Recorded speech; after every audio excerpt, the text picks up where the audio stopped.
నగర ఎమ్మెల్యే అనిల్ నిన్న కార్యకర్తల సమావేశం పెట్టాడంటే ఆయన పాల్గొన్నాడు. దాంట్లో మైక్ ఎత్తుకొని ఉచ్చ నీచాలు మరిచి ఒక అచ్చోసిన ఆంబోతుల అనిల్ అచ్చోసిన ఆంబోతుల ఇష్టారీతిగా నా మీద, వేమిరెడ్డి ప్రభాకర్ రెడ్డి గారి మీద, రూప్ కుమార్ యాదవ్ మీద, తెలుగుదేశం పార్టీ మీద ఇష్టం వచ్చిన రీతిలో మాట్లాడారు. అనిల్ కుమార్ యాదవ్ అచ్చోసిన ఆంబోతుల ఇష్టం వచ్చిన రీతిలో మాట్లాడారు. అనిల్ కుమార్ యాదవ్ చెప్పాడు, ద్రోహులు వీళ్ళంతా వైఎస్ఆర్ కాంగ్రెస్ పార్టీలో ఎమ్మెల్యేలై, వైఎస్ఆర్ కాంగ్రెస్ పార్టీలో ఎంపీలై, వైఎస్ఆర్ కాంగ్రెస్ పార్టీలో డిప్యూటీ మేయర్లై, వీళ్ళంతా ద్రోహులు. ఈ ద్రోహులకి బుద్ధి చెప్పాలని. అనిల్ ఎవరు ద్రోహి? తెక్కేమిట్ట వీధుల్లో లట్టాలు కొట్టుకుంటుంటే, తెక్కేమిట్ట వీధుల్లో నువ్వు లట్టాలు కొట్టుకుంటుంటే 2008లో నిన్ను తీసుకొని వచ్చింది నా కాడికి రూప్ కుమార్ యాదవ్. మేమిద్దరం కలిసి వివేకానంద రెడ్డి కాడికి తీసుకెళ్ళాం. ఆ రోజు రూప్ కుమార్ యాదవ్ వివేకానంద రెడ్డి గారిని ఒప్పించి మెప్పించి నీకు కార్పొరేటర్ టికెట్ ఇప్పించాడు. నువ్వు కార్పొరేటర్ గా పోటీ చేస్తే ఆ ఎన్నికల్లో నేను చీఫ్ ఎలక్షన్ ఏజెంట్ గా పనిచేశాను.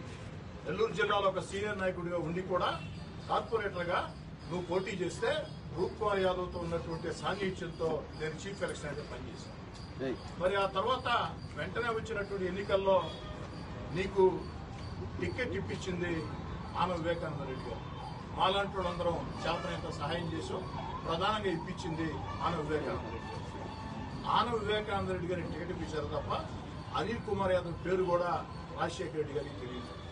అనిల్ కుమార్ యాదవ్ పేరు కూడా రాజశేఖర రెడ్డి గారికి తెలియకుంటే ఆనం వివేకానంద రెడ్డి గారు నీకు టికెట్ ఇప్పిస్తే మరి ఎన్నికలు పూర్తి కాకముందే వివేకానంద రెడ్డి గారికి నువ్వు ద్రోహం చేయలేదని అడుగుతున్నా. వివేకానంద రెడ్డి గారికి నువ్వు చేసింది నమ్మక ద్రోహం కాదని అడుగుతూ ఉన్నా. వివేకానంద రెడ్డి గారికి నమ్మక ద్రోహం చేసి నువ్వు ఏ విధంగా తర్వాత ప్రవర్తించావు?